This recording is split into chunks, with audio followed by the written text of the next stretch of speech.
Welcome, everybody, especially Bindaji. Welcome to you, and thank you for the time that you're spending with us, walking us through these texts. This will be, I think, our seventh meeting for the Taitareeya Upanishad. For those that are new, or just to remind that the replays are all available here in this location, but they're also coming onto line on the YouTube channel that's called Advaitic Talks. And the link to that is in Bindaji's profile. And there are many other classes there as well. So that's a really good resource for our studies and consideration.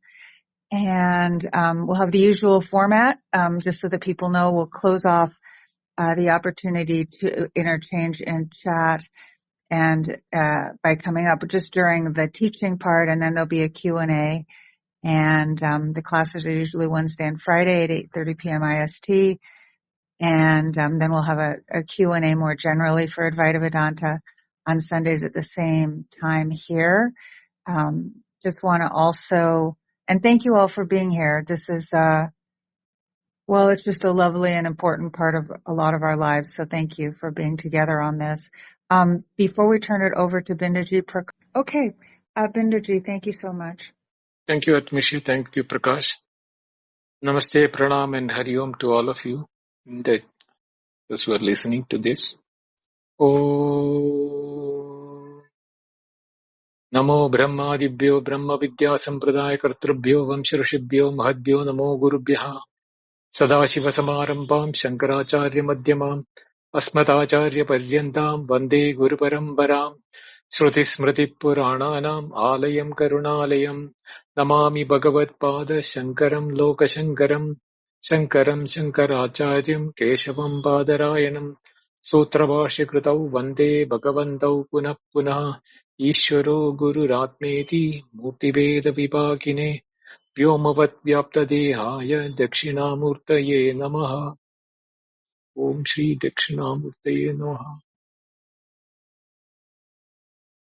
Om Shanno Mitrasham Varunaha Shanno Bhavatvaryama Shanna Indro Brihaspatihi Shanno Vishnurukramaha Namo Brahmane Namaste Vayo Tvameva Pratyaksham Brahmasi Tvameva Pratyaksham Brahma Vadishyami Ritam Vadishyami Satyam Vadishyami Tanmamavatu Tadvaktaramavatu Avadu Mam Avadu Vaktaram. Om Shanti Shanti Shanti.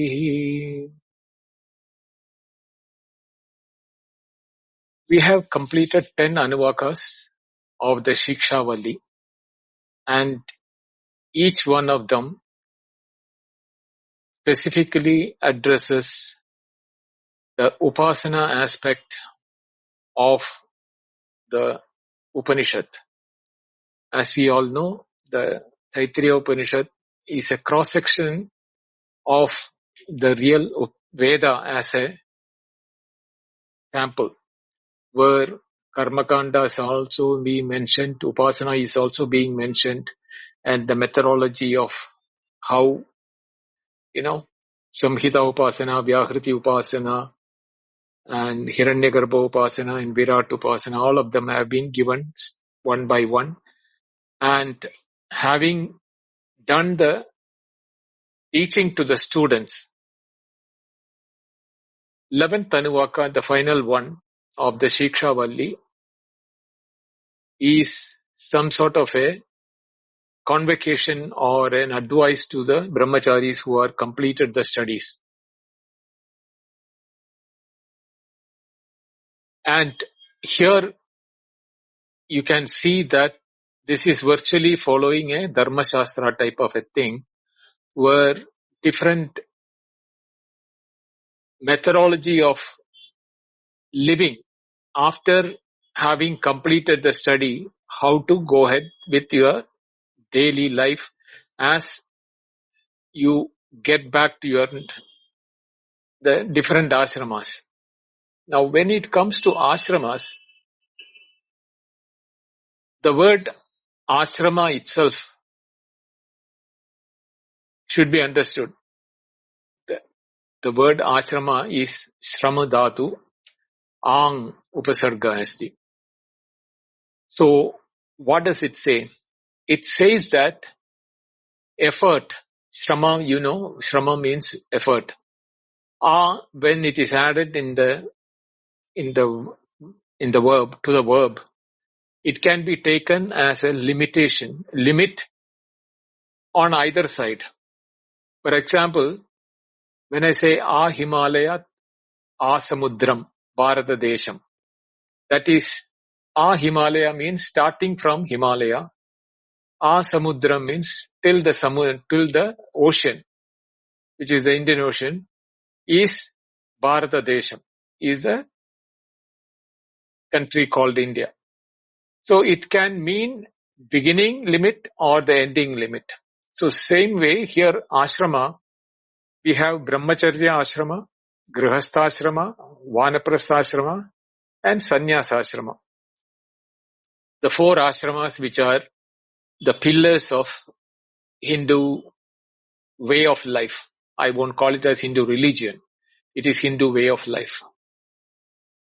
Brahmacharya, as the word stands for, is where Brahma, there the word means Vedas. Brahmacharya means the learning, practicing, and getting ready oneself for the Vedas to be studied and propagated to the generations to come. So the entire beginning till end, their life is fully controlled, dictated, and they follow what the Vedas tell. Therefore, ashramam, here the effort is for brahmacharya, learning, preaching, practicing, chanting, and getting ready for teaching it. Then the next one is grihastha ashrama. There also ashramam is the word is there, which shows that effort is for the garhasthya. Garhasthya means householder's life. Now, in the householder's life, the brahmacharya continues because he continues to practice the Vedas by chanting and doing the karmakanda of the Vedas, like Agnihotradi and all other karmas, yajna. So this is the place where he is really called a Brahmana. Brahmana means Brahmani Charanti Yaha, one who follows the Vedas. So what does he do? Not only he lives as per the dictums of the Vedas, he also practices the injunctions and prohibitions, all the rules and regulations of what is given in the Vedas, and he does the karmakanda and mimamsa.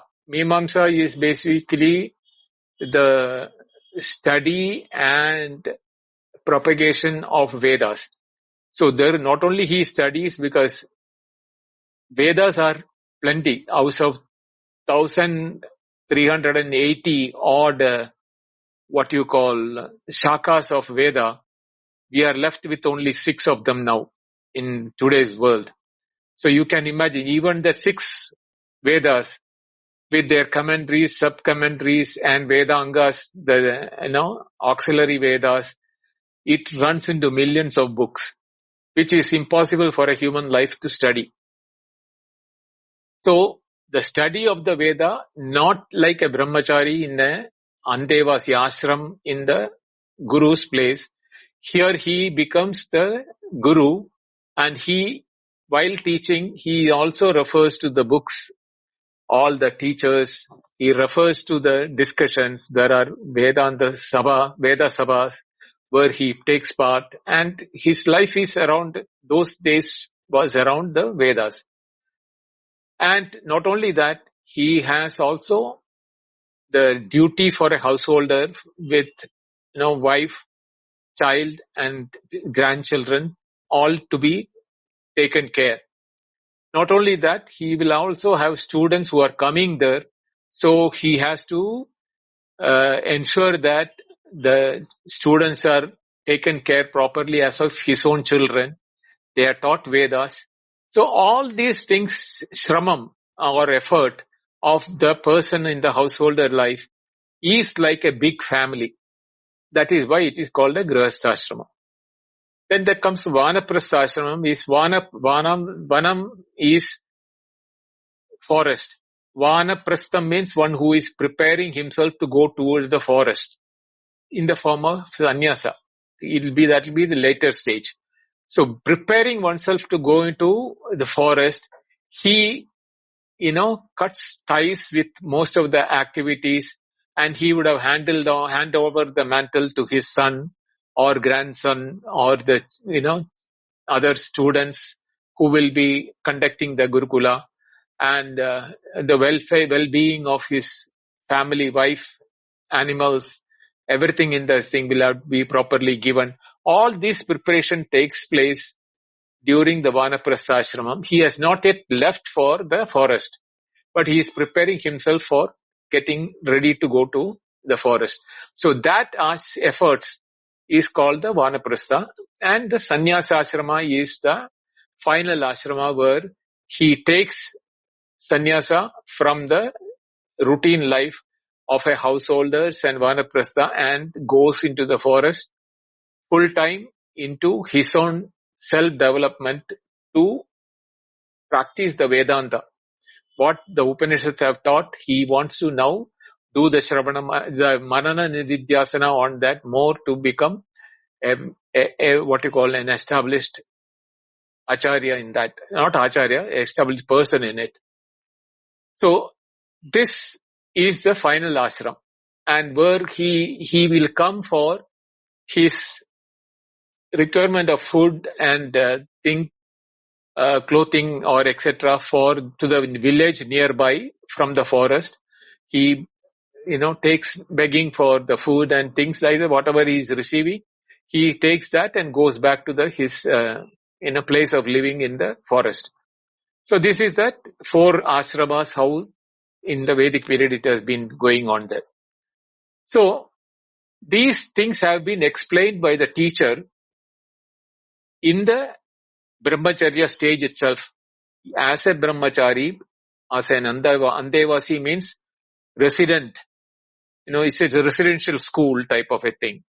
So there he is educated for not only for his brahmacharya ashrama, he is also educated for what are the duties and what are the pitfalls and derelictions of duty that can happen in the grihasthashrama, vanaprastha and sannyasa, why is being explained by the acharya there. So this 11th Anuvaka is basically an instruction, a detailed instruction for the brahmacharis who are now getting ready. Samavartanam is the final convocation. After that, they go back to their respective places where they take over the mantle from their father. Because their father is a guru for somebody else.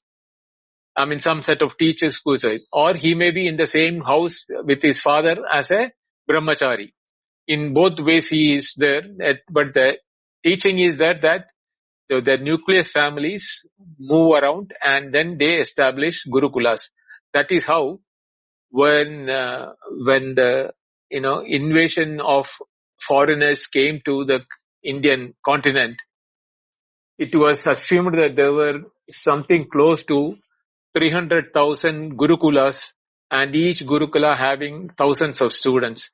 That was the size of education that was going on in India, which later got disseminated, and for reasons best known, we know what happened to that.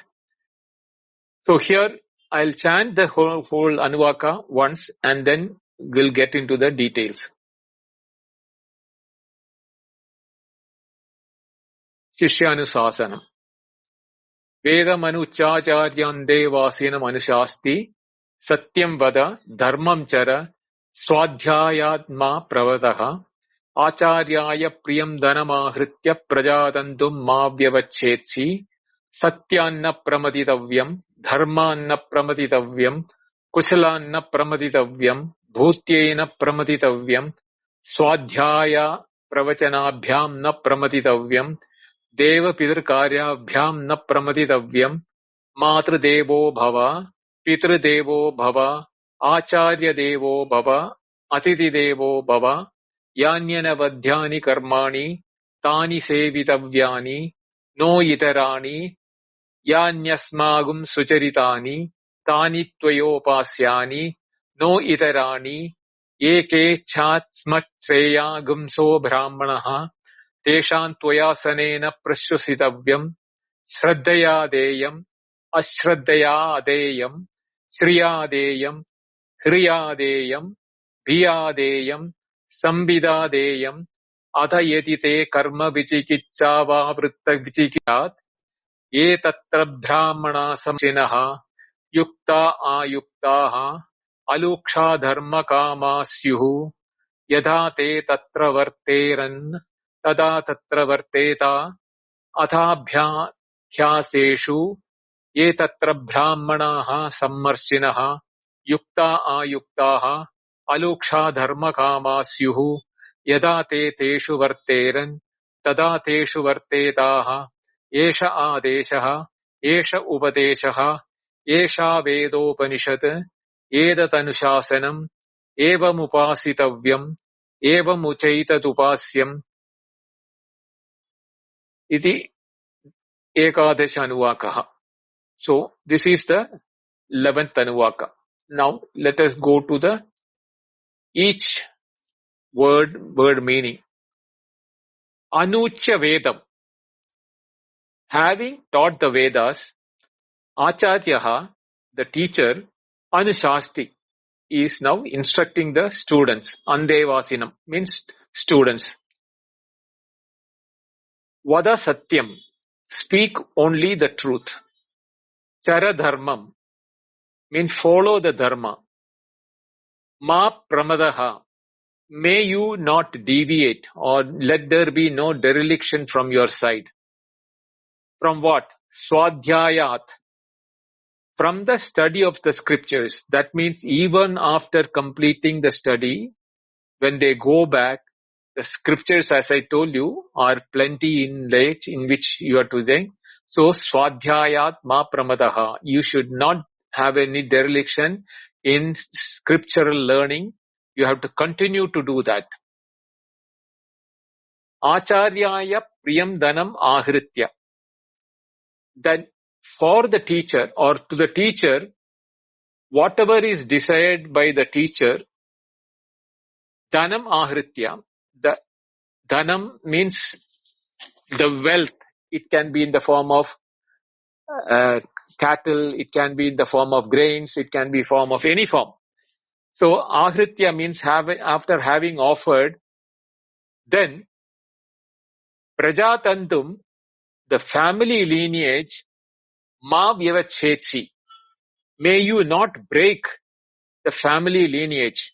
You should not be, the last man standing. No. Tasmat na pramaditavyam. May you not deviate in that. Or you have to continue your family lineage by not only studying the scriptures, but also teaching the scriptures to the lineage. Satyat na pramaditavyam. May you not deviate from the truth. Dharma na pramaditavyam. From dharma. The Vedas are dictating dharmas. So that also should not be deviated from them. Na pramaditavyam. Kushalat na pramaditavyam. From well-being. Kushalam means well-being. Kushalat, from well-being, not only your own, but everyone under you in that Gurukula, for you have to take care of the well-being of everyone. Bhutyena pramaditavyam. From the propitious activities, that whatever is the yajna, yaga, all those things which have been to be performed as a householder, you should not have any dereliction from there or deviation from that. Swadhyaya pravachanabhyam na pramatitavyam. Swadhyaya, not only studying yourself, and pravachana, wherever there is Veda Sabha is there, or where there is the discussions going on, wherever teaching has to be done to, in other Gurukulas, suppose they invite you, or not only your Gurukula, you have to go to even other Gurukulas if they invite you to explain, because some people become expertise in certain aspects of Veda. So every Gurukula, the Guru may not be well versed in all the, activities. So Vedangas are there, Vedas are there. So if you are called by any one for pravachana, for the detailed study of the scriptures, you should go. There should not be any deviation or dereliction on that. Deva Pitrakaryabhyam na pramatitavyam. That the Mahayajnas. So Deva Yajna, Pitru Yajna, etc. Here only two are being given, but it here to the Pancha Mahayajnas. Na pramatitavyam. In that you should not have any deviation or dereliction of duty. Matradeva Bhava. So here Matradeva is one word. Here Matradeva means mother as God. You, Bhava means you be. So may you be the one whose mother is God to you. So that is the way it has to be understood. Matradeva Bhava. That for you, your mother you should treat your mother as God. Same way, Pitra Devo Bhava. Same way you have to treat your father also as God. Acharya Devo Bhava. The Acharya, the one who is now giving the instruction, and you may meet Acharyas, other Acharyas also in your life. So all Acharyas should be treated as God. Athithi Devo Bhava. Whoever comes to your place of stay as a grihastha, when you are doing a householder's job, any guest who is coming is in the form of God. So you should treat them guest as also as God. So we know that in the case from Kathopanishad where Yama treated that brahmachari Nachiketa as the way in which he welcomed him and treated him. So all those things are, what are they showing? This basically is not only Veda Adhyayana, but also Veda Mimamsa and Dharma Shastra, which is given in the Vedas, are equally important, and these things have to be followed. So to understand that, what does it say? Vedam Anuchya Acharya, having done the teaching of the Veda, that is why the Anuchya word, Anuchya means after having taught Vedas, the Acharya is instructing. So it is not that the Acharya is giving instruction to people who have studied, whether they studied or not, is not what he is saying. He has picked up the students who he have understood that only to such students, that is the passing out, what they could. Those who have not completed, are retained in the Gurukula for ensuring that they are not becoming a person who brings bad name to the Guru. Also do not follow the dharmas of the Vedas when he goes back. For that the Guru ensures that even the last student who is in that batch is completely equipped. If somebody is left out, he is continued to stay back. Ande Vasinam. He becomes back the student again. That Anushasti means again, so here each Anuvaka as an instruction. But here is the Anushasti means all the Anuvakas which have been treated earlier is now becoming an instruction. not only for the final one is not the instruction. Every Anuvaka is an instruction. That is how Shankaracharya is taken the meaning of Anushasti here. Then we know that Satyam, Dharmam, Swadhyaya, all those things are a must, where there cannot be any deviation or any dereliction of, from the activity which the student is supposed to do. This word, Acharyaya Priyam Danaha Hritya, Prajatandum Mavyabachetsi. These, both the things are coupled together by a conditional word, Ahritya. Ahritya means after having, brought and given to the Acharya. The Guru Dakshina, Acharya Priyam. What is needed for the Acharya? This is where, in the olden days, what Acharya will not give what he wants to every student in total. He calls each one of them depending upon their capacity. Some of them do not have, coming from very poor families.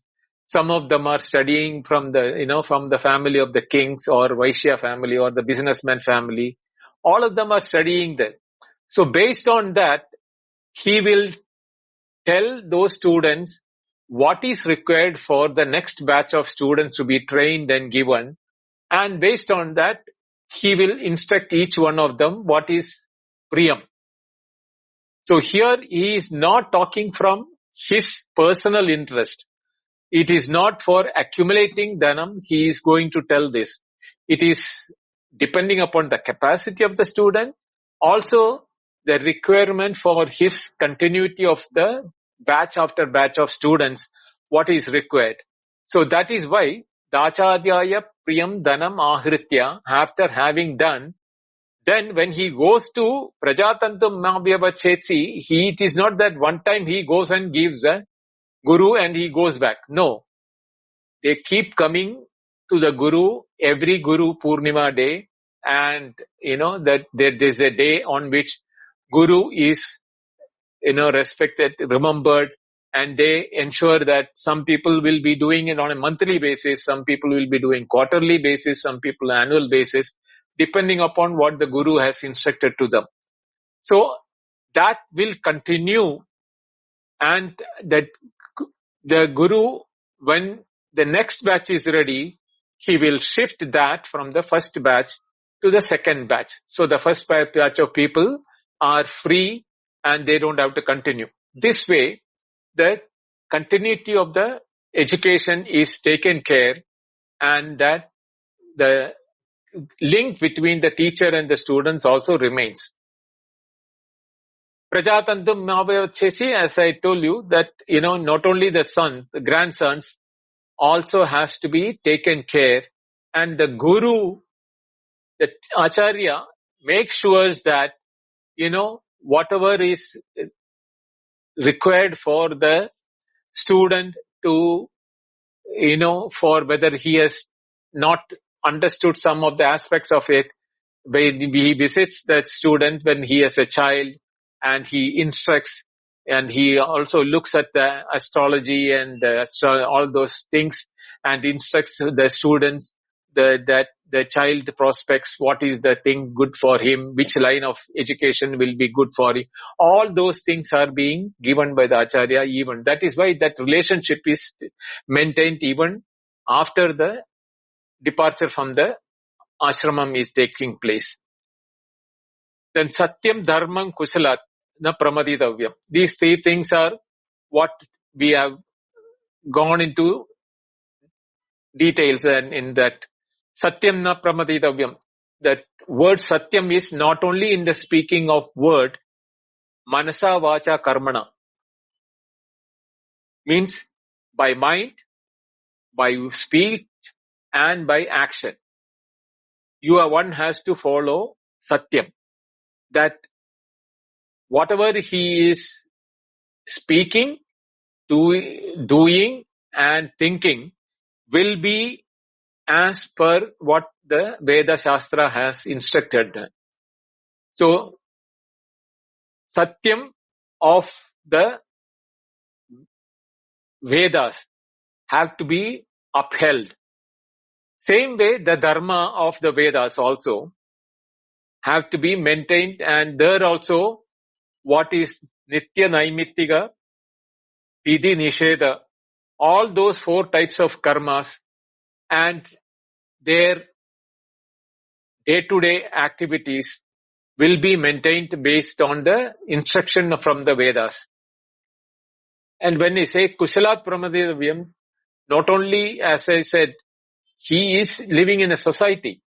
So not only he is taking care of his personal interests, his family's interests, his students' interests, but he will also have to take interest of the society in which he is living, so that if there is any dispute or any where there is any doubt in the citizens, the normal place where they take such thing, before they taking to the king for the final decision, they take to the Acharya to find out who is in the path of Dharma, who is deviated from the path of Dharma. So there the Kusala, he is not only talking about the well-being, he is also ensuring that the well-being of the Dharma is also maintained, well-being of Satya is also maintained. So this is how the Kusalatna Pramaditavyam has to be understood. And in the name of the service, when a person does like that, the Chitta Shuddhi also gets, he is also gets more and more clarified about his, exposure to the life's problem. So there he comes more and more about the Nitya, Nitya Vastu Viveka, Vairagya, all those things becomes more and more clearer to him, even though he studied that in the Vedashala. The Bhutyaina Pramaditavyam is a prosperity for the wealth of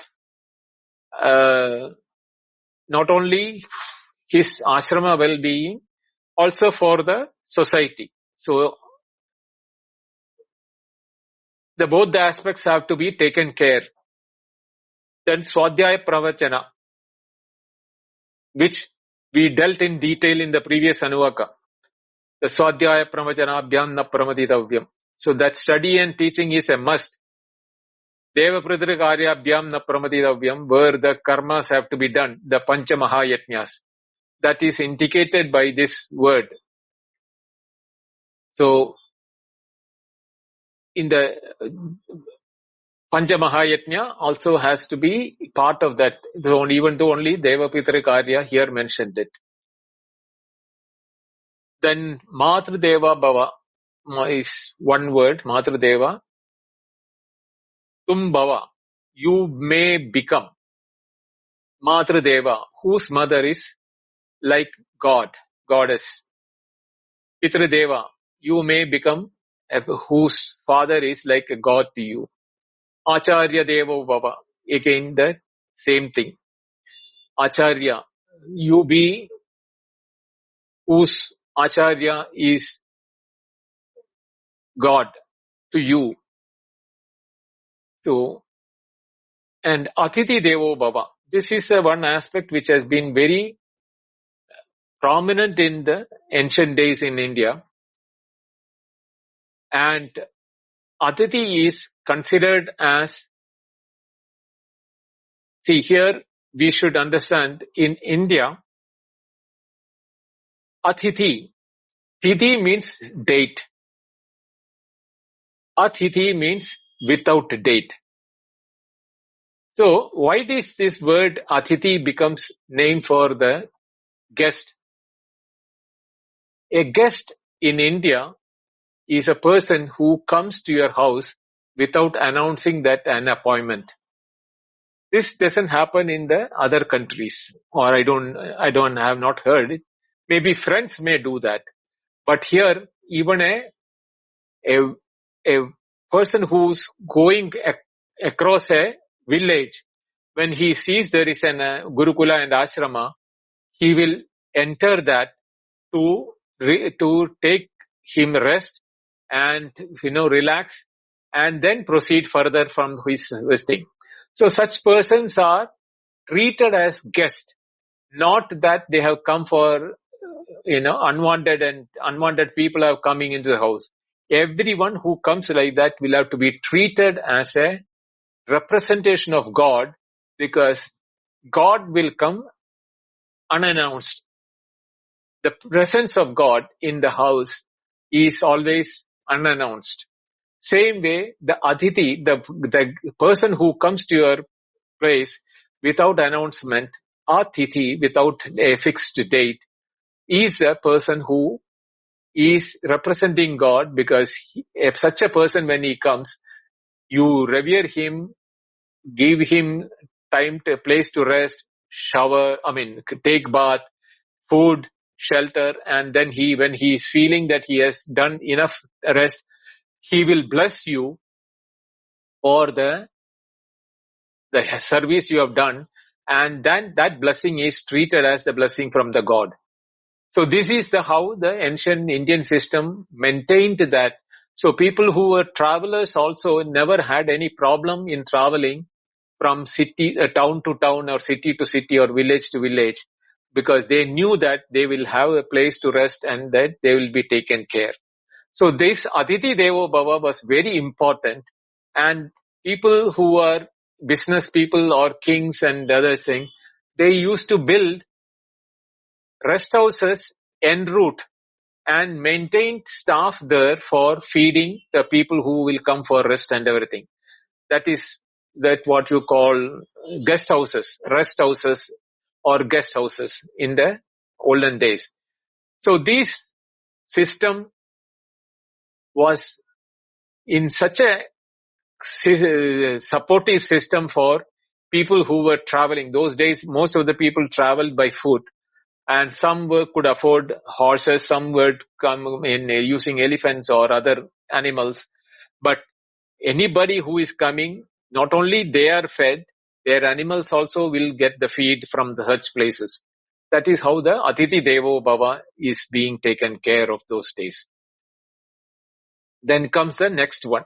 Yanyane vadhyani karmani tani sevitavyani no itarani yanyasmakum sucharitani tani tvayopasyani no itarani eke cha asmat shreyan cha brahmanaha tesha tvayasanena prashvasitavyam.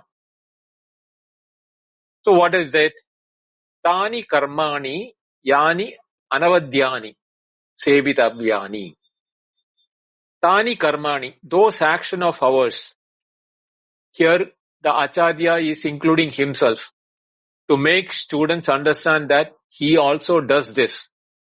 Tani karmani yani anavadyani. Anavadyani means not unbecoming, which is unfit.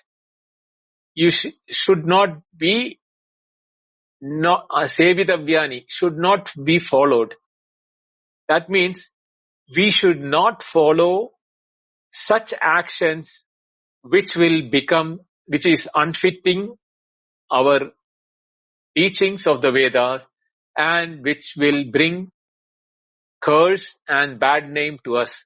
So, yani anavadyani tani karmani sevitavyani. Anavadyani is the negative word. That is not unbecoming, making it is a double negative. No itarani, not to others. So you should do what is befitting you, not others, right, which are unfitting. So no itarani has to be taken. No itarani sevitavyani. You should not follow what is not fitting. Tani asmakam yani sucharitani upasyani. No itarani.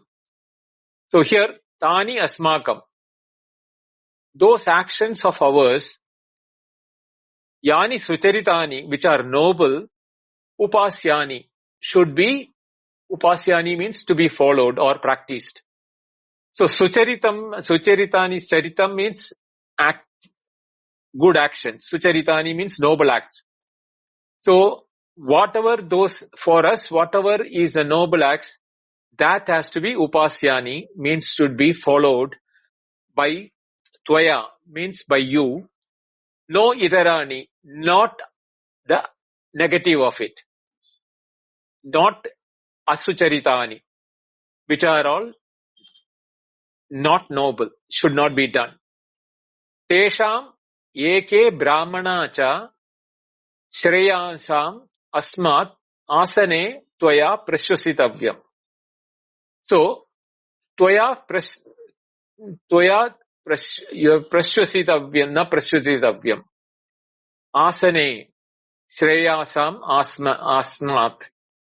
So, what is saying that here, Tesham means when those Brahmanas, Eke Brahmana means who are cultured and Shreyams, we are superior to us.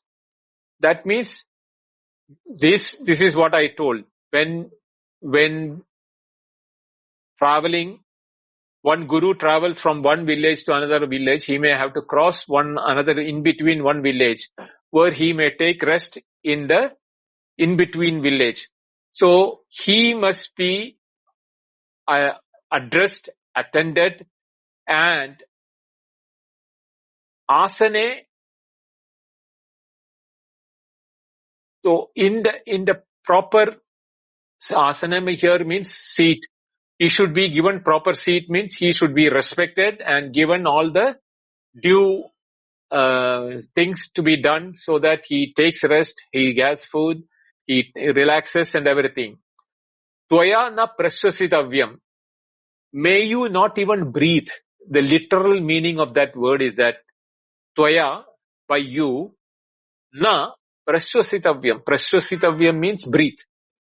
Na prasvasitavyam, may you not breathe. How can that be?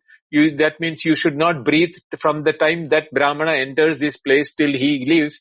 You should not take breath. No. Your respect should be in such a way that you should not be talking too much about yourself and your requirements and your place or what you are doing and everything. Attend to him in such a way that to hold the breath, to listen to what he is saying. Sometimes because of the tiredness, he may talk in a very feebly. You should be able to listen to them and understand that, all the requirements of that such a person who is Shreyas, who is, superior to us should be heard. So here that na prasvasitavyam is to show respect by, not interjecting in between when the person who has come is talking and giving, your side of the story more than the listening to the other side of the requirement. Then comes Shraddhaya Deyam, Ashraddhaya Adeyam, Ashraddhaya Adeyam, Sriya Deyam, Kriya Deyam, Bhiya Deyam, Samvida Deyam. Now, when such a person comes, how you have to give things. Deyam means should be given. Now, this is not only charity, every action of yours has to have all this incorporated into your activity. Shraddhaya Deyam, with respect. Shraddha, here you say, Shraddha with respect for the receiver. Whether he is a superior Brahmana or is a wayside guest, Aditi, or your father, mother, or anybody for that matter, your gifting or giving should never show that it is not coming out of your heart. That is why Shraddhaya Deyam. And not only that, if you do not have the heart to give, Ashraddhaya Adeyam, you should not perform it. Make somebody else who has Shraddha to do that. Because in your ashram there will be other brahmacharis. So when he's saying Ashraddhaya de Adeyam, it is not only that you should make somebody else giving and you don't have Shraddha. No. You should ensure that whether that person is befitting or not befitting, you should be giving always with the Shraddha or with the respect, devotion and respect. That is how you get respect and value, or you will be remembered and respected. And what are the other adjectives you can add to that? Shriyadeyam. Shri means wealth or plenty. Shriyadeyam. You should not hesitate how much to give. Till the person who is receiving says, enough, enough, you have to keep on giving him. That is Shriyadeyam. Then Hriyadeyam. Hr means by heart. Hriya, with modesty. So when you are giving, Shraddha and modesty, both are mandatory in your action when you are giving. You should have that, the mind to give, the modesty to give with which you are giving, and plentiness to give. Bhiyadeyam. Bhi means fear or concern, you can say here. So Bhiyadeyam means you should have the attention to the person who is receiving it, that so that you don't hurt him by any of your action, by throwing your food, or by making it look like you are given less, or you are not having Shraddha, or you are not having modesty. That is the fear you should have, that I should not have any of this in my action. So Bhiyadeyam, with all the concern of your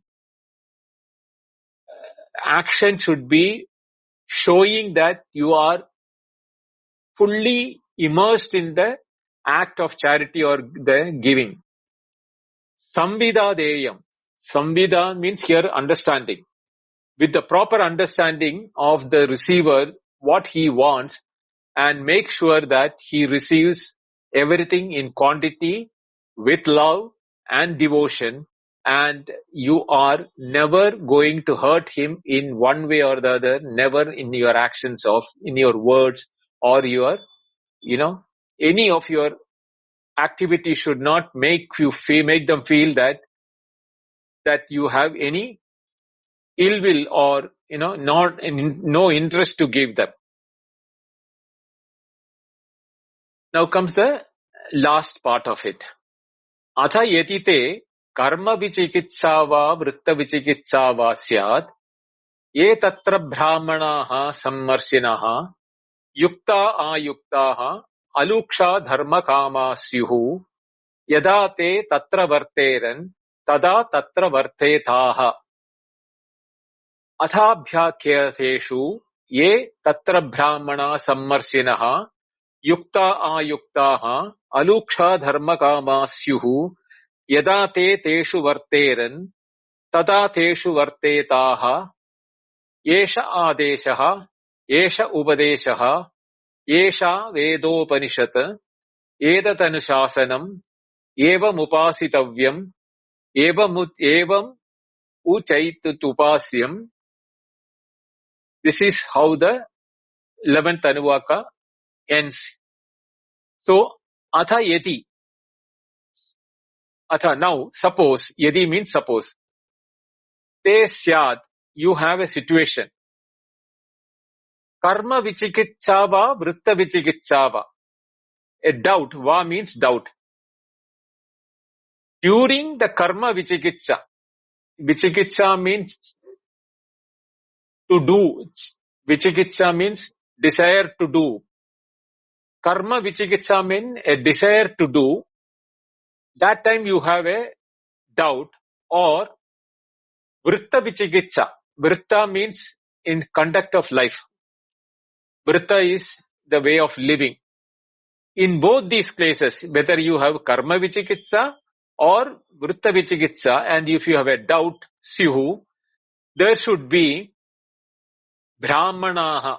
There will be Brahmins or Brahma, those who have studied Vedas. Tatra, wherever you are living in that society, there will be other Brahmanas. Ye sammarshinaha, who are discriminating and kushala yuktaha, experienced. And see, in such a place where you are now going to reside and conduct your Gurukula and your life and your progeny, everything you are going to do, and you have a doubt, you may not have time to come back to me and ask the doubt everything. But in your own village or in your own place, there will be Brahmanas who are studied Vedas in totally Tatra, in that place. Sammarshinaha yukta ayuktaha. Ayuktaha means impartial. Alukshaha means who are very considerate. Dharma kamaha means who are committed to dharma. So the Brahmana, the adjectives for such Brahmana is that he should be sammarshinaha, means who are discriminating, who knows what is to be done, what is not to be done. That is nishedam and vidhi nishedam, both. Yuktaha, and they will be experienced because they would have been practicing it. Ayuktaha means impartial. They will not have any partiality in giving the knowledge because you are not from his Gurukula. That this type of Brahmanas will not have any partiality that you have studied under some Guru, you don't come to me. No such will not be there in that. Aluksha, and they will be very considerate, they will welcome you because they know that you have studied Vedas, so they will consider you as equal. Even though they are more educated and considerate, experienced, everything, they will treat you as Aditi Devo Bhava, and they will considerate to you, and because they are Dharma Kamaha, because they have committed to Dharma, because Dharma has to Dharmo Rakshati Rakshitaha. We all know that Dharma is something which is protecting those who protect Dharma. So they know that this is the way in which they are protecting Dharma. Vartetaha, you may act. And Tatra Tatha Yatha Te Varteren. You should also emulate these experienced people who are in your village. So Tata Tatra Vartera Yatha Te Varteren means in your place, however they are conducting, you should learn from them also. Because this 12 years of your Gurukula, what you have studied, I have done my maximum, which you can be done in that. I have taught you Vedas, Vidhi, Nisheda, Karma, and Mimamsa, and Upasana, all Veda, Upanishad, all of them I have taught you. But when you have a doubt, Karma Vichikitsa or Vritta Vichikitsa, you don't have to come back to me. You can look at your Brahmanas in the other who are there in your place where you are staying. And with all these qualifications, what I said that, and you emulate them and continue to learn from them. That is the meaning of that. Atha abhyakyateshu. With respect to accused people. Now there will be people who are opposite to Brahmanas,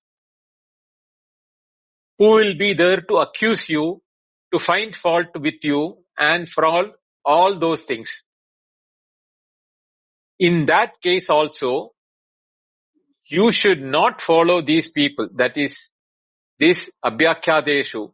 With respect to accused people, there should be Brahmanas who are all in that place, who are like Yukta, Ayukta, Aluksha, Dharmakamasyuhu, Vata Vartra Tatteran, Tateshu. Follow those Brahmanas who are considerate and whom you should emulate. not people who are accusing you. So not only you should follow those who are well-wishers of yours, you have to also stay away from people who are accusing you. So this is what it is, that there are two parts of it. One is emulate Brahmanas, and when you have people accusing them, don't emulate them, but emulate these Brahmanas who are, considerate and with all these good qualities. Esha Adeshaha. This is the injunction from the Shruti. Adeshaha means it is not my statement. This is the instruction from the Shastra, Shruti. Esha Upadeshaha. And this is the instruction from the Shruti and Acharya. So, what is Shraddha? The Shastra itself says, Shastrasya Guruvakyasya Satyabuddhyavataranam. This is what Shraddha is. So here Adesha is from the Shastra and Guru Vakya. Both of them are Satya Buddhi Avadaranam. Is taking it for as Satya, that neither the teacher nor the Shastra can ever tell a lie which is harmful to me. That is the faith you have in your teacher and in the Shastra. So that is Esha Adeshaha, Esha Upadeshaha, Esha Vedopanishad. This is the essence of the Vedas, which is the words of the teacher. It is not different from the Vedas. So, Etat Anushasanam. This is the commandment of the Veda. Through the Veda, the Lord himself or the God has now given us the commandment to follow for the upkeep of Dharma in this world, for the benefit of Dharma being practiced and maintained in the society. This is the Adesha and this is the Upadesha. Etat Anushasanam of Veda. Esham Upasitavyam. Evam Upasitavyam. This is the life you should lead. Evam Upasyam. And you should lead the life in this manner. Etat Evam Ucha. In this manner alone. Ucha, the word said, is for indeed or alone. There should not be any deviation from you in all of these things which have been instructed by the Shruti, which I have now told you. Esha Adeshaha, Esha Upadeshaha, Esha Vedopanishade, Etat Anushasanam, Etadam Upasitavyam. This is what is the final statement of the Guru to the departing students. And he concludes it with Shanno Mitrasham Varunaha, Shamno Bhavatvaryama, Shamna Indro Brihaspatihi, Shanno Vishnurukramaha, Namo Brahmane, Namaste Vayo, Tvameva Pratyaksham Brahmasi, Tvameva Pratyaksham Brahma Vadishyami, Rutam Vadishyami, Satyam Vadishyami, Tanmam Avatu, Tat Vaktaram Avatu, Avatu Mam, Avatu Vaktaram. Om Shanti Shanti Shanti. Om Purnamada Purnamidam Purnat Purnamudachyate Purnasya Purnamadaya Purnameva Vashishyate. Om Shanti Shanti Shanti. Hari Om. Shri Gurubhyo Namaha. Hari Om. Now next class onwards, we will be going to the second chapter, which is called Brahmananda Valli. Atmisha will be putting the Sanskrit English translation of Gambirananda in the chat link. You people can download that book and go through that, because I will be following Shankara Bhashya in the second chapter wherever it is required, where it is not required. It is easy to understand. There, I will not be following through, but for you people to prepare and come so that, you have understanding when I am explaining that. It will be better if you follow that. Okay? Over to you, Atmisha. Thank you. Yeah, thank you so much, Bindaji, and thank you everyone, and Prakash. And thank you everyone, though, who's been listening to this point. As soon as I finish speaking, I'll open up the chat and put hand raising on, and I'll post that link. You'll find it's about the last 150 pages of the book that I'll post the link to that has the Taitareeya Upanishad. And we'll be going into the second part of that. I know for myself, I'm really, really looking forward to this, because of, from what I understand, Bendaji, you can correct me, but, the depth and specificity in which we will look to how we find fulfillment and happiness, and some discussion of bliss, which doesn't happen, very much with Shankara. So I'm really looking forward to that. Just to remind people, today was the 7th class on this Upanishad, and we covered the first section, which in a sense is a more practice-oriented section. All those are on replay here and also on Bindo's YouTube channel. So when hand raising is open, just to say that, different than the early days of Clubhouse, where everyone actually used their name and we all had bios, people don't do that much anymore. And so it helps if we know you, or if we don't know you, we may pull you up anyway, but we have to kind of use our intuition. Feel free to use the chat to help us get to know you. People who are new to Clubhouse, if you want to consider starting to have a little bit of a bio, because we want anyone at all to be welcome up here. But, everyone's not well-intentioned on Clubhouse with coming up to speak. So, thank you again, Bindaji. But questions on today's class or the Upanishad in general, and then for people to remember on Sundays here at this time, 8:30 p.m. IST, which is 10 a.m. Eastern time, there's a general invited Q&A with Bindaji if you have other sorts of general or basic questions. Okay, please feel free to come up. We want you to have your chance to talk with Bindaji.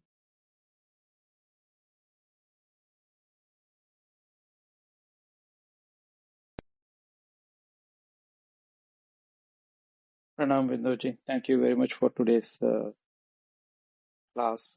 Pranam. Very interesting, section with reference to how, earlier you talked about the Vedic framework of how one engages. But here it's more of a outreach in terms of how it connects with the community. And you talked about, the ashrama, the Gurukula, and then you talked about how it cascades in terms of a person's growth all the way to Vanaprastha. Very, very interesting narrative. I just want to see your own insight on how this can be revitalized, as you journey through this. How can one revitalize this in the current context of things, and more in terms of how this can be a complementary tool to all the other systems we have now, and what do you think would be a revitalization of this? I wanted to know more about that. Thank you, Prakash. If you are asking for the contemporary evaluation of these statements in our life, or the life in future for the forthcoming generations, there are a lot of aspects as human beings which are valuable and can be carried forward at any point of time, because humanity has not undergone much change from the basic instinct driven man to an intellectual man You may say that the instinct-driven man has got more intellect now, but we don't find that intellect being used by many. The intellectual category of people are still handful of them. So there, the people who have become intellectual are the people who will be more towards, scientific and correlation between science and today's learning, and on this Vedic learning, and all those comparison may be done. But the dharma, what is being told in this Vedic Upanishad, I am not talking about dharma shastras. Please understand that Manusmriti, Gautama Smriti, they are all called dharma shastras, and that they were written during the period in which they were, in vogue. But that is based on how the society were guided by the rules and regulations of living. Much of that has undergone change, and society doesn't live anymore like that. The Vedic practices have virtually shrunk to very few, huts or hutments in India. And some people are trying to emulate that in other parts of the world, but it is not to the extent in which it was present in those Vedic period. But what has not changed is the values of dharma, satyam, dharmam, kushalam, all those things which have been spoken in this one are still valuable for the benefit of the society. So while the rituals aspect has undergone change, the dharmic values for the well-being of the society has not changed much. But if you remember now, Satyam Vada is something which are not being followed by people. It is only to where there Atiti Devo Bhava is no more Atiti Devo Bhava. People are all more becoming greedy and self-centered. And this is the reason why, the what you call concentration of benefits from the nature is being taken away by some and others are deprived of it. If these values were there in the society would not have this much of disparity what we are seeing today in the modern world. There are generations, people who have wealth which are, cannot be counted in the number of generations they can support. But there are so many generations of people who are deprived of that. So these type of variation which you are seeing is from the lack of dharma which is there in the society. And it is not that those days also there were people who were rich and who were poor. No. Those days also it were very much there, but not to this extent. But because those days, the values of dharma, satyam and kushalam, atiti deva, all those things had repercussion in getting a stature in the society. So people were respected who respected others. Today, people who respect others, you have to look for them and you won't find them many. So that these are all the things which are happened over a period. That is why the values which are being instructed by these shastras have got a direct impact on the society in which we are all living. The lack of that is what we are today, and how many of them can be brought back, only time will tell.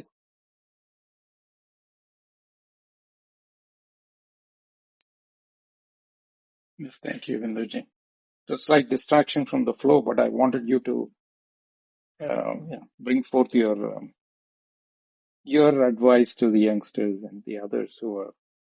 I think it's a very valuable That's another benefit of for the students to take up and study these Upanishads, not superficially, but a little bit more deeply, I think, because it gives them all kinds of, you want to call it entrepreneurship in terms of going forth in the society to create this kind of environment and gradual change towards some kind of normalcy. And the other question that I wanted to ask was, it's along the same lines. See, because all over the world you have several centers of learning, right? You have various centers of learning. It could be institutions or universities, and you have seen a lot of the world. I wanted to again ask you from that framework, how important do you think is to see an alternative way of approaching, because these frameworks are not easily, they're like water and oil. They don't mix with the current educational systems. So, and what is your opinion about how, because you have dealt with Chinmaya mission and you've gone into the depth of the Vinayas and the Upanishads. I just wanted to just ask you one more question along that lines of how you foresee the future. Right? How can people play a role in this kind of learning system? Well, Prakash, efforts are being maintained by a handful of places in India even today for the upkeep of these values. But as I have told in the earlier rooms also, the excessive commercialization and the greed among the people are taking away people from following these values, because the one is the population, therefore the competition, and the competition means you have to be one up the other. And when the other person is not following the dharma and is able to take a lead over you, then you are thinking, why should I stay back by following dharma? You also start deviating from dharma and trying to catch up, because competition is ultimately the winner in today's world.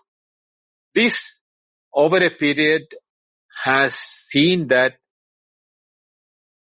the values and beliefs in the society has really gone to the lowest level, so that it has become cutthroat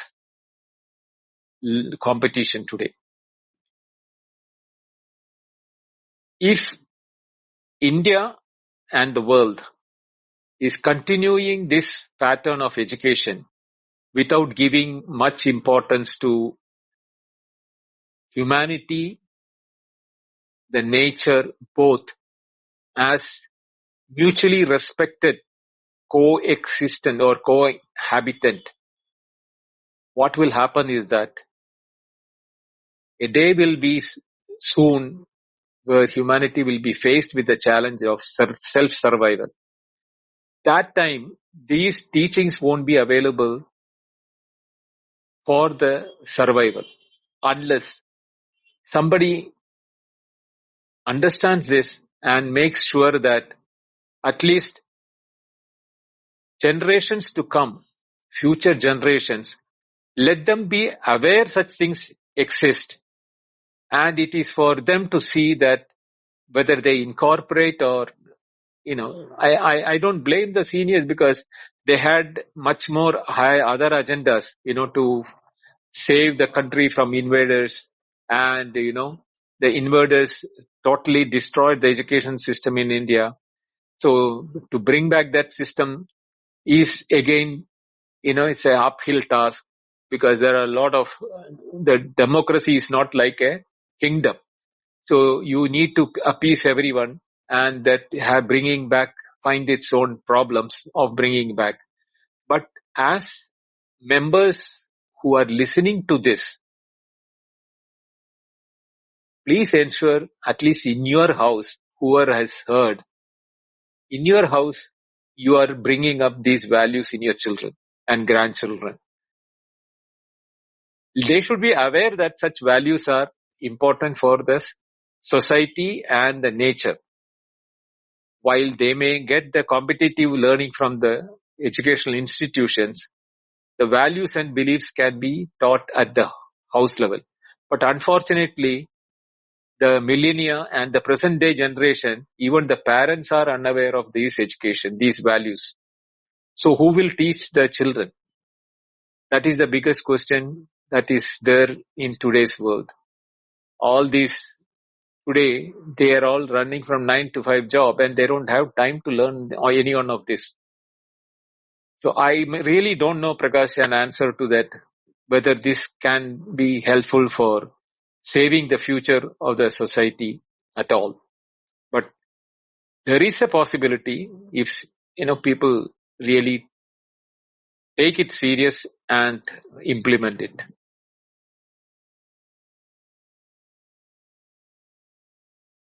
Are you good, Prakash? Yes, thank you, Binduji. Thank you. Yeah, Good. thank you, everyone. We have a couple people who would like to speak. That's wonderful. In a little bit, we'll close the hand raising. And for those who just came in the room, this is a question and answer following upon a class today, the 7th class on the Taitareeya Upanishad. And we'll have another class on Friday. At the end, we usually have a Q&A related to the class. Srini, please go ahead. Namaste. Yeah. Namaste, Vijay. Namaste, Atmesh. Namaste, Namaste. Prakash. Yeah, I think it was a very nice session. It was actually heartwarming, Vinodji. I think, Binduji, because one clear thing I see is how intimate the Guru and Sishya relationship and how reassuring it is. Because when I see some other forms of teaching, it it it actually it looks very opposite to what is being taught in this 11th Anuvaka. And yeah, it was a very dramatic setting, like the student getting convocation and those guru words, the way you explained, are really reassuring and heartwarming, and it is giving lot of confidence, or I don't know what is the right word. It's as if the guru is telling, I am there, you just go ahead, I will take care of. It's like that abhaya kind of.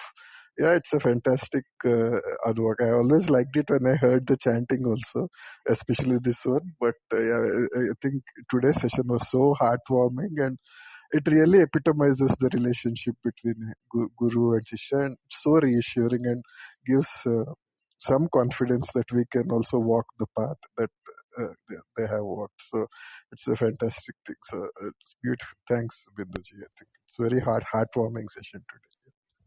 Thank you, Srini. You said it right. It cannot be more heartwarming than, assurance from our teacher that I am there. You go and do what the Shastra has said. I have not told it is from my side. It is what Shastra has said. What I said. And Dharmo Rakshati Rakshita. That is what he is ultimately giving. Yeah, and especially I like that clearly calling out what is Heya, what is Upadeya, do this. This is the injunction of the Shastras.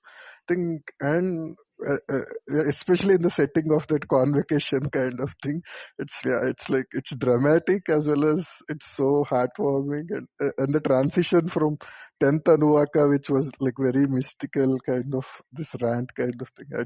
It has a dramatic effect and very heartwarming effect. Yeah, beautiful. Thank you, Srini. Ganesh, welcome. Namaste Bindoji, Namaste Atmesh, Namaste Prakash. Namaste. Really Bindoji, it is a very, very great session. Personally, I feel it is, the entire thing is almost addressing, because I teach in colleges, and I could see the the tone of helplessness when you were answering the question of Prakash, that only time will tell whether these societal, humanitarian and spiritual values like this could ever be even taught or talked about in schools and colleges today or on the domestic front. Nowhere we could see. My past 15 years of experience as a teacher uh, is completely topsy-turvy when I compared the same with my previous 20 years of service to that. And hardly we could get students would be just having their jaw struck whenever we tell these kinds of things in the class. They are so alien to these aspects. I really get aghast when I see this scenario within 10 years of this period, how the market forces have changed the sensibility of people and the students especially. They are completely unaware of any kinds of these things. There are no moral stories in their primary schools. From the primary schools, they have been set to this rat race of competitive world. And there are slogans in the colleges that greed is good in today's world. You must be greedy. And when I heard that, it is so much of visceral impact that it has had in my mind, that how could we ever present ourselves as teachers in the first place, and how could we represent these, at least few of these values to the next generation, and how this market could be curbed. Many a time I would be telling my students that there is something called a solar storm. If it happens, all the satellites would be burnt away. And again, life would start from the beginning, because we are so much dependent on the external world. I mean, this technological world. This should go, these markets should be vanished. Otherwise, no human value can sustain here. And people would be telling I would be anti-management if I'll be speaking in the class those things. And I would be having threatening words from my own colleagues. But I keep it as my mission to tell them all these things, at least in the story form. Since I teach literature, it is an advantage that I can insert these values through stories. And thankfully, one or two stories would be prescribed in this manner. But still, I too feel many a time pessimistic. But this last Anuvaka is certainly a complete capsule of wisdom, which could be told even for those who have not studied or who have not been exposed to Vedic sensibility also, I feel.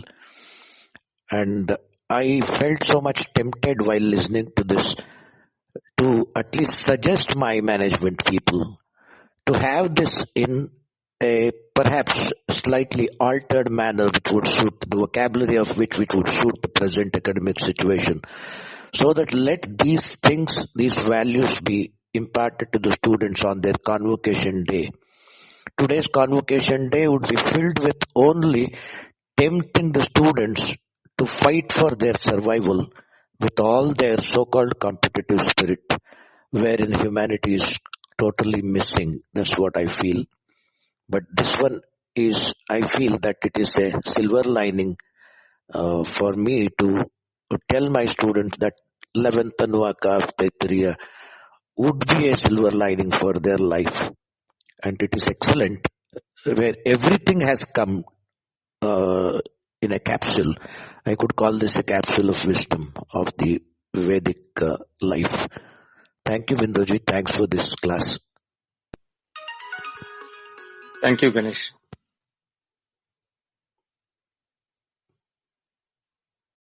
Yeah, thank you, everybody. I think we're going to go ahead and, poor connection for a moment. We're going to go ahead and close for today. Remember that in the chat, there's a copy of the book in which the last 150 pages or so are this Upanishad, and that we're moving into the second part. I was trying to remember exactly what it's called there for people like myself who are less oriented. In that book, it's called Part 2, on the bliss that is Brahman. We'll be starting on that next class, and Binduji encourages people to read ahead on that. Up above, of course, there's the mantras in Sanskrit, in transliteration, and in English in a document Binduji wrote. And so you can just have those to be referring to the mantras. What else? Same time classes Wednesday and Friday at 8:30 p.m. IST, 10 a.m. Eastern Time. And we're very fortunate to be here with you, Binduji.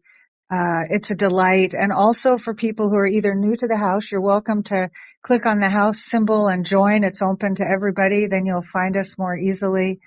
But we want to make sure that even if you're new, whatever level you're at, whatever culture you come from, please make the little effort to begin to get to know us if you'd like to be part of this. It's not the case that speaking is only open to people who are already well established with us as a group. So you're all welcome. I think that is it for today until Friday. Prakash, did you want to close it all, or shall we just turn it over to Binduji to close? Oh, one other thing. I Yes. apologize. Just 1 second. I should have also said, along with those documents, that replays are available here, but they're also available on the YouTube channel that Binduji has called Advaitic Talks, and the link is in his bio. So that's a way to listen back on various past classes. Sorry I interrupted you, Prakash. No, I just wanted to thank Bindoji again for first, giving us this deep insight into how one can study the Upanishad through his own language, but also instigating a deep interest in us to go and actually, engage with those kind of beautiful wisdoms and knowledge frameworks. But I also respect his deep insight into how these current social contexts are still demanding this kind of need for this kind of wisdom, and how one could play a role, by being true to the wisdom. Just being true to the wisdom, I think, was a very valuable words of wisdom he shared. That that we can be true to this, and just being true to this allows us to build a community and slowly progress. And a lot of the changes we cannot really control, but at least being true to this. So thank you, Binduji. Over to you. Thank you. Thank you, Atmisha. Thank you, Prakash. Thank you, Srini and Ganesh. And thank everyone who are in the audience.